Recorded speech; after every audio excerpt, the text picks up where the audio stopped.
My name is Robert Haas. I serve as the Police Commissioner for the City of Cambridge. I represent a consortium project involving Cambridge, Everett, and Somerville. Our focus was on high-risk offenders, and really it's been an interesting process in terms of where we started and where we are today in terms of the project. We were part of Phase 3, and really trying to understand better how the interplay of high-risk offenders affected our three jurisdictions, how we shared information, how we did analytics around that information, and then the more challenging piece is, once we had that information,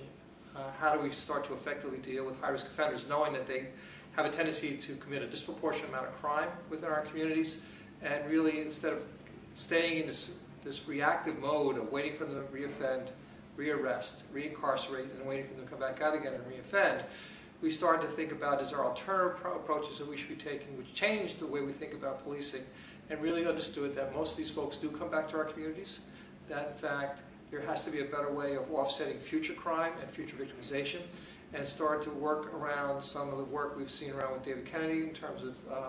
ceasefire, but really kind of boil it down to an individual basis instead of groups. And we looked at the whole notion of focused deterrence, brought some SMEs, smart matter experts from BJA and CNA to come in and talk to us about what they've been doing in their jurisdictions, and really thought about changing our whole approach with respect to the role of our detectives.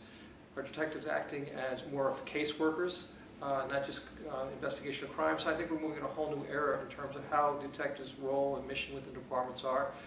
We've found some great results. We're still waiting for the research to come back with respect to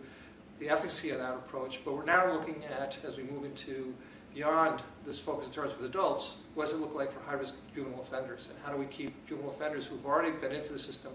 from carrying on to the adult system and using some of the very same approaches, despite the fact we know there has to be some alternative approaches to that age group, but using some of the lessons learned from this project in terms of how we inform ourselves with respect to the next phase. So it's been a really interesting process, and it's been a process that's really changed and informed us in terms of thinking about the direction of where we're going with respect to three different police agencies, and again replicating that same methodology in the surrounding communities in our region.